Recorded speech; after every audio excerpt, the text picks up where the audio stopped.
Namaste, yogis. I am Melissa, and I'm here to bring you a quick fire, start your day off with a little burn kind of practice. So you will need a block today, maybe even two if you've got them.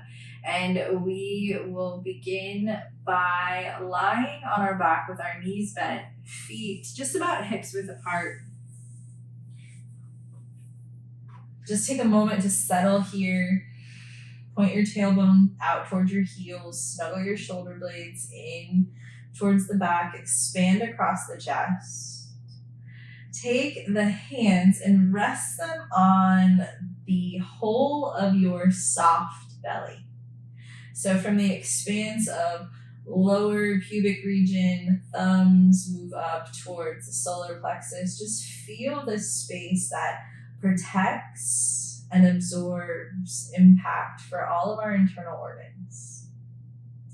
So often we think about our core as a great way to look in a bikini or a great way to feel when we're at the beach or in a crop top, but truly the muscles here have so much more purpose. They help stabilize the spine, they help make a soft little home to protect our internal organs.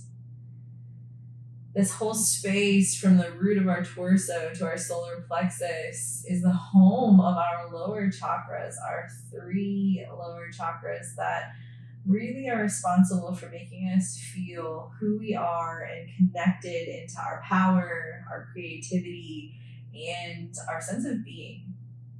It's a really important space here. So with our hands here in this space, we can feel the warmth from our hands radiating into our abdomen.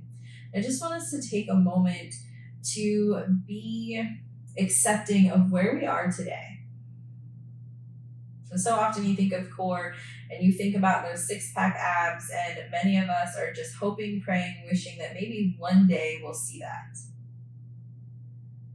But really, that's not the essence of why we're here for this practice. We're here to build the stabilizer muscles so that the rest of our practice can be firm and secure. So that we can twist with purpose, we can bend safely, we can fold strongly, and we can feel ourselves radiate power from the inside out. And it's not always easy to accept that when we feel off, when maybe we don't look the way we thought we should look. But I'm asking you, just for the next few minutes, to set that aside, to feel grateful for whatever victories we have during these next few minutes. And maybe even to cultivate a bit of love for your abdomen, for your belly, for all the things that it does for you every single day, where we don't even have to think about.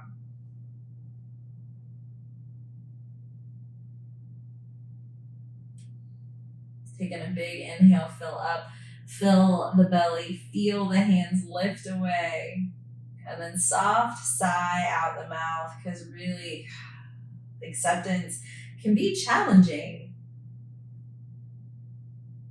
My favorite mantra to use in the morning is to look at myself in the mirror, dead in the eye, and say, I accept myself exactly as I am here in this moment, unchanged.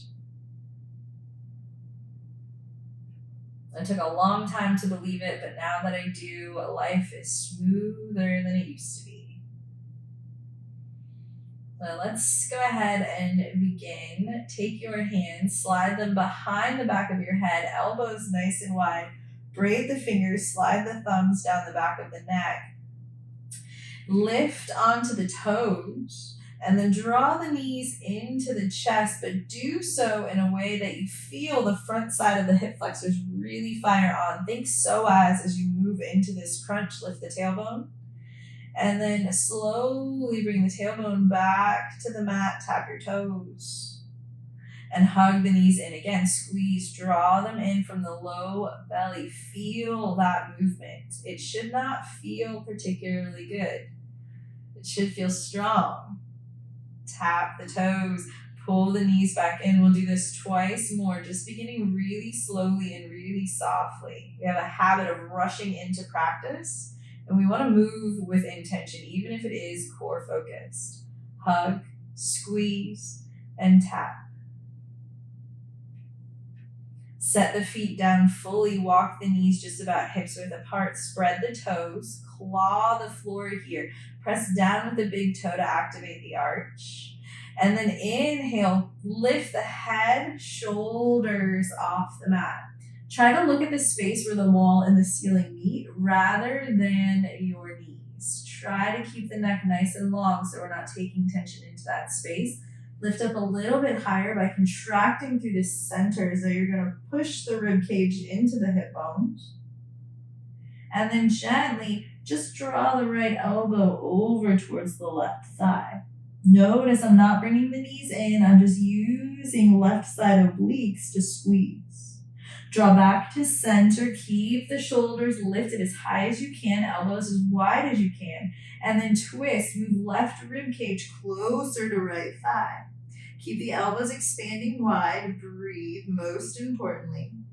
And then inhale back to center, press down with the feet, lift up even higher through the back body, pull the elbows away. And then gently slide the head back onto the mat, reach the arms back behind you, fingertips tap the earth. And then bend the knees, drag them into the chest, just as we did before.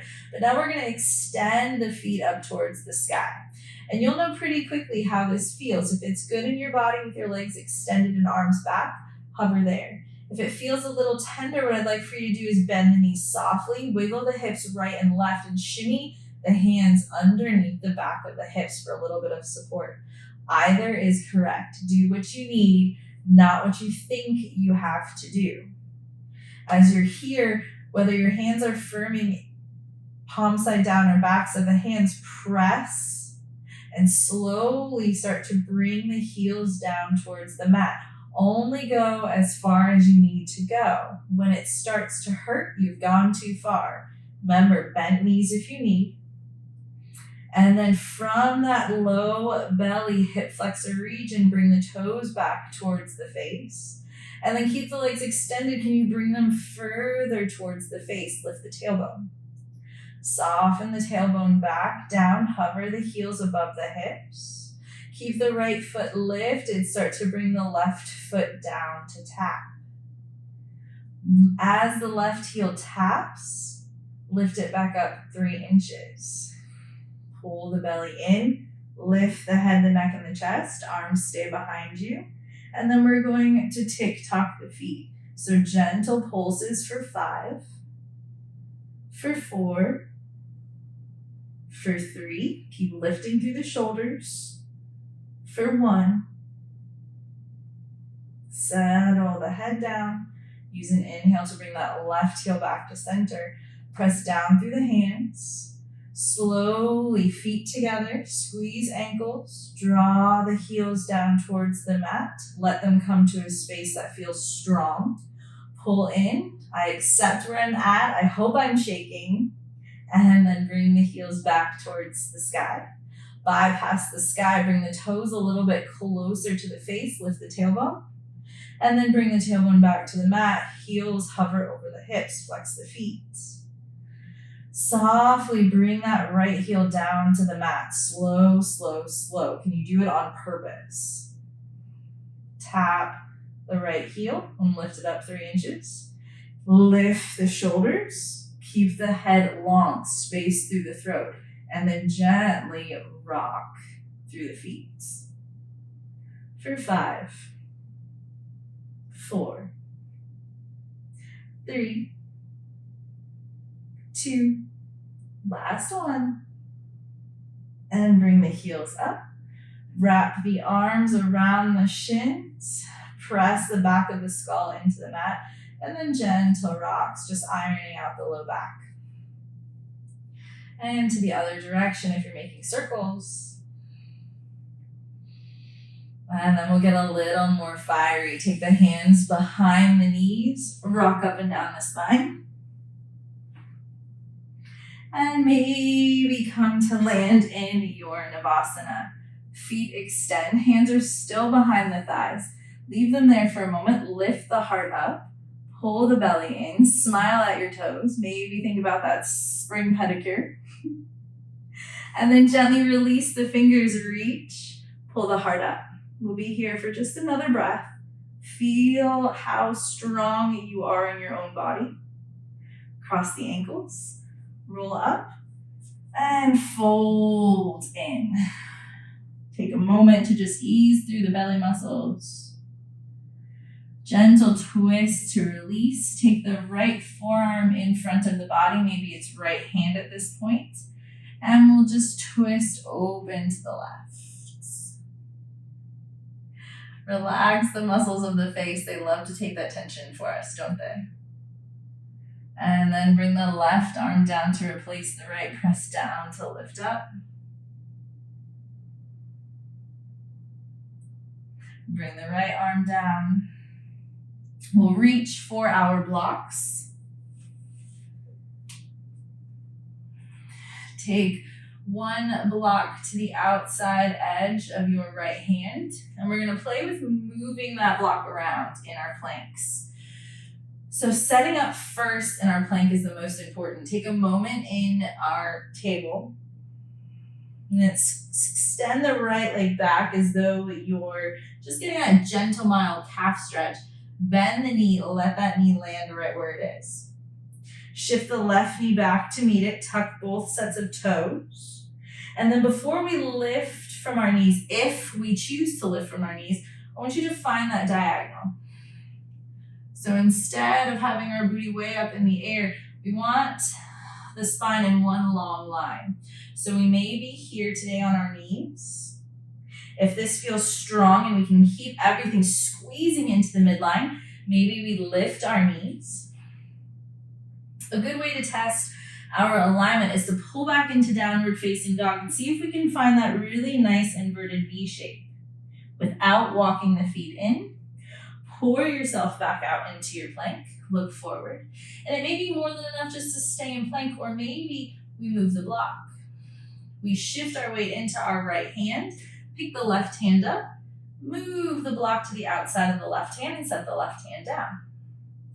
And then we'll just start to do that a couple times. Moving the block to the outside edges of our mat, shifting our weight slightly so that we're not shifting all the way into a side plank to move that block. We're staying as much as we can with a square chest towards the mat. And again, we can be on knees as we do this, switching at our own pace. I know that this is challenging. You might be doing it faster than I am. You might be doing it slower than I am.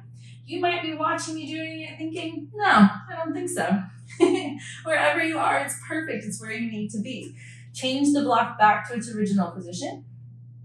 And then hover in your plank. Squeeze your inner thighs together and we'll start to rock forward and back. Bringing the shoulders over the fingertips, the heels in front of the toes. We'll do that 3 more times. 2 and 1. Pull back through the hips, downward facing dog. Try not to change the angle of our feet. Keep the feet right where they are. If they're not connected to the mat, neither are mine. It's fine. There's no rule that says heels have to be down every single practice. And then softly roll out into your plank once more. Connect knees to the mat. Bring heels together, ankles together, and sit back. Breathe for a moment in your child's pose. Maybe even release through the shoulders by reaching back for the feet. Curl the chin into the chest. Breathe for 1. Breathe for 2. And finally for 3.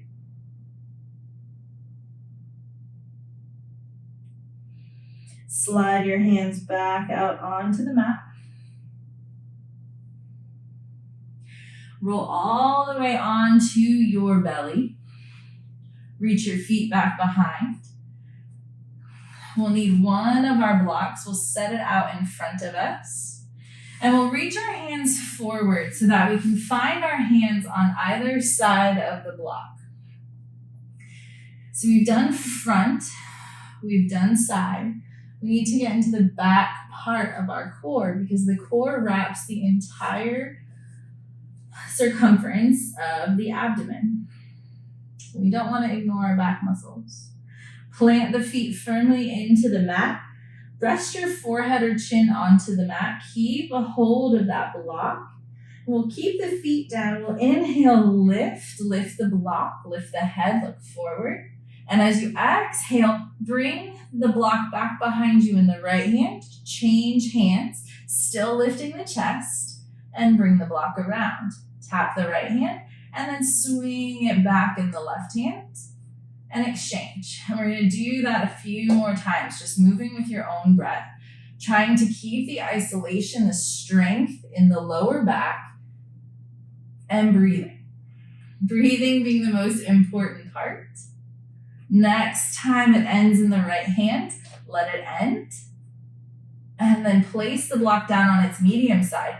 Let your hands rest on top of the block. Bring your left ear to the mat. Taking a big inhale.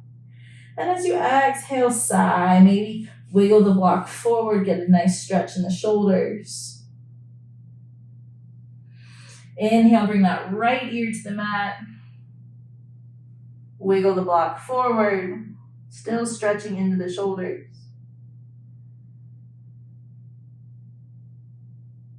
And then gently bend the elbows. Press yourself up into table. Bring your block with you. Hover your block in between your ankles on its medium side. And then make your way back down onto your belly. Bring the arms into goddess, so 90-degree bends. Make sure that that's okay with your chest. If it's not, bring your arms forward or maybe even back by your side. We'll squeeze into the block with our feet. You'll really feel that start to activate the inner thighs. Pull softly across the sacrum, so squeeze that block intentionally. And then spiral the inner thighs up and back. So gently they roll internally and pull up through the back line. Feel your gluteal crease really fire up. So turn the glutes on, squeeze the inner thighs. And then on an inhale, lift head, neck, and chest. Keep the feet grounded. Squeeze elbows together. And then extend arms behind you like you're going to reach for your block. Bend the elbows forward. Bring the chest down. Inhale, lift. Exhale, reach for your block even though it's not lifting. Inhale, bend, and exhale, release. Let's do that 2 more times. Big inhale, lift up, squeeze, squeeze, squeeze. Bring the arms back behind you with the exhale. Inhale, bend, and exhale, squeeze. Last time. Inhale, lift up. Make sure you're really holding on to that block. Keep the back body strong and engaged. And back down. Squeeze the block, slide your hands forward, bring your forehead or chin to the mat, and then inhale, lift that block, lift those toes, lift those thighs. Notice how your legs became so much heavier holding that block. Squeeze the block, and then settle it down.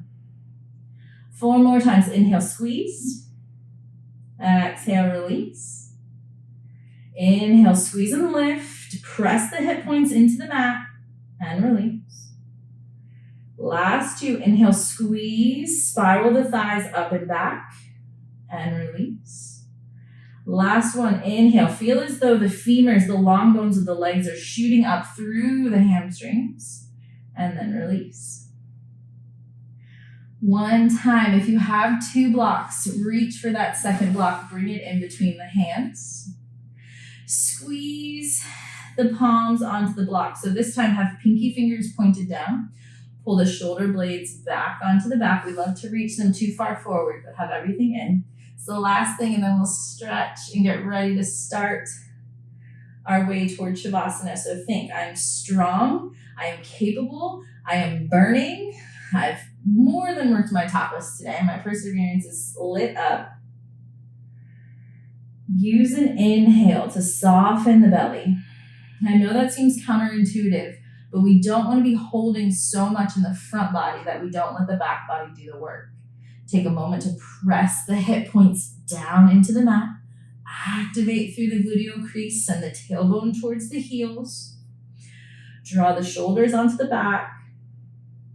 And then with an inhale, squeeze the block. With an exhale, lift everything up. Lift up, breathe up, feel everything in the back body elevating. Feel the belly soften gently. Release the feet, release the arms. Let go of your blocks. Bring your hands back by your rib cage. Slowly peel yourself up, make your way towards child's pose. Gentle tap of the hips to the heels. And then we'll slither forward into a cobra. Bring the hands down, lift the heart. Bring the chest halfway down, tuck your toes, pick your tailbone up really high, almost like you're in knees, chest, and chin. And then press your hips back. Ripple forward. This time, instead of slithering onto the mat, I want you to pull up as though you're moving through a cat stretch. Bring yourself all the way forward, bend your elbows, tap chest and chin, tailbone articulates high, and then press back, child's. Slither through cobra, so slide the belly all the way forward onto the mat, pick the heart up, reach back through the toes, press down through the hands, pick the tailbone up, and slowly roll back. Tap to child's. Last one, ripple forward, move through cat. So tailbone starts to lift, back of the heart lifts. We roll all the way forward until we couldn't go anymore. Then the elbows tap chin and chest. And then fold back, child's pose. Rise into table, walk the knees forward. Swing the legs out in front. Bend the knees, take the soles of the feet onto the mat. Have a block nearby. We'll scooch ourselves towards the center of the mat. Come down first onto forearms. Walk the feet in towards the body. Knees are about hips width apart. Pick the heart up. Squeeze the shoulder blades. Try not to drop back through the head. Heart's lifting towards that space where the ceiling and the wall meet, and that's where our gaze is. And then gently, slowly tuck chin to chest, roll the spine down one vertebra at a time, slide the arms forward. Press down with the feet, lift the hips up, and slide your block just underneath your sacrum. So you want to make sure that your tailbone is fully supported. We're not arching our bottom onto the other side of the block, but it's supported by that block. Maybe you're on your medium height, maybe you're on its lowest height. Take whatever feels good in the moment. Press the elbows into the floor to pull the shoulder blades onto the back, and then rest your hands down, palms down. Explore extending the legs long.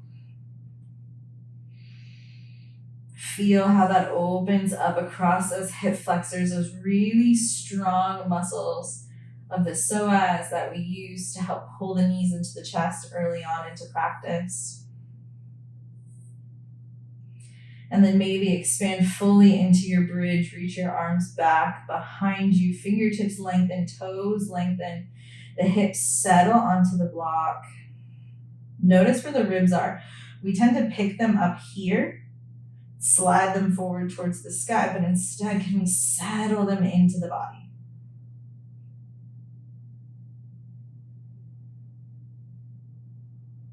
We'll be here for a few breaths, just letting the block take the bulk of our weight. Standing in our shoulders and in our heels.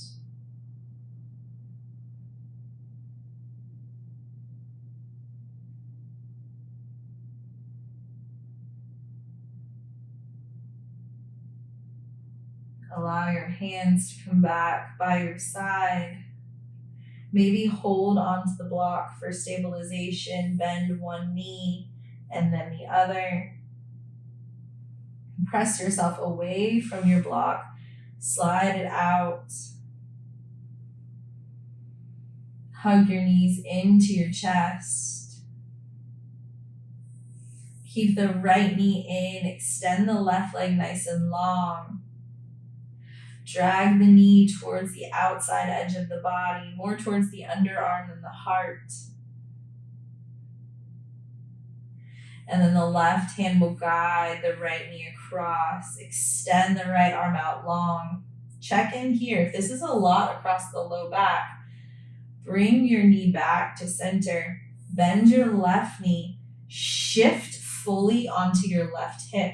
Extend the left leg and then twist, so that we're bringing it more into the middle back than pulling across the sacrum. I know that SI joint can be a sticky place for many of us.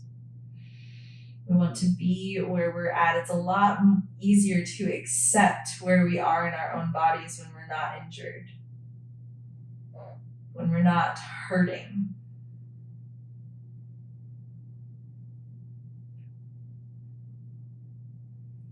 Slide that right knee back into the chest. If you moved your hips center, bend your left knee, bring your hips back to level. One last squeeze. This time, take the right knee into the heart. You'll feel that a little bit differently, into the inner thigh, into the low belly. And then soften the low belly. So we tend to pull in to make more space for the leg. Don't worry about that. Gather the left knee in, extend the right leg long. Pull the left knee towards the left armpit. Right leg is nice and strong. And we'll start to move towards our twist. So if you did it on the other side, bend the right knee, shift the hips to the left, and then twist over to the right as you extend the left arm long. Notice where you're having any resistance, where you're having any residual tension.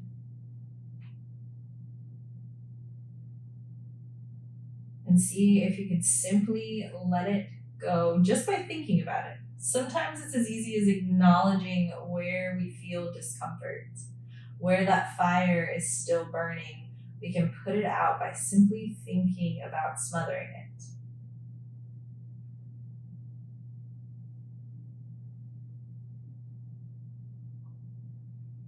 Bring that knee back into center. Bend the right knee to shift the hips back into the midline. Bring both knees to the outside edges of the body. Soles of the feet come together, and then take a hold of the outside edges of the feet, coming into a reclined cobbler's pose with our feet up towards the sky.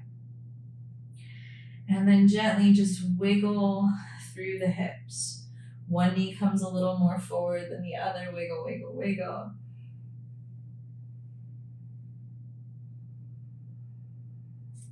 Let the feet come up towards the sky. Bend the knees. Have the hands underneath the calves. Just rest in a child's pose on your back. One of my favorite ways to let go before Shavasana is to come into this reclined child's pose. And then gently bring your feet to the mat. I'll give you two options for Shavasana today. So many of us have low back issues, low back tightness, especially if we have a seated job.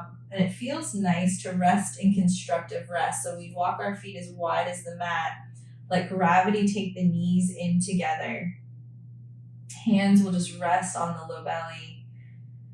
Tuck the chin to the chest. Just iron out the neck. And maybe you stay here, and this feels really nice. If you want traditional Shavasana, and it's okay to lie flat, extend the legs, let the toes fall where they like. Take the hands down by your side. And then to acknowledge that fiery, that tense practice that we took, I want us to take an inhale and squeeze every muscle in our body, our face, our glutes, our belly, our fists, our toes, everything. And then, as though we're being doused with water, I want us to let that tension go. Let's do that 2 more times. Squeeze every muscle in the body, curl the face, clench the jaw, and release. Last time, as though you're roaring, blazing fire, burning from the inside out. And then a cool breeze blows out that intensity. And we work on riding the waves of ease, settling into the body.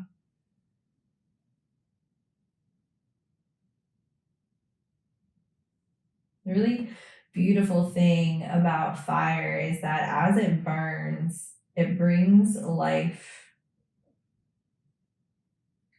Sometimes we literally have to raise things to the ground in order for life to start anew. So you can think of these more fiery practices as burning off the underbrush, as clearing out the soil of the weeds and making space for the larger, more productive plants to root deep, to grow, to blossom. We can burn out the gunk to make space for the new and the prolific.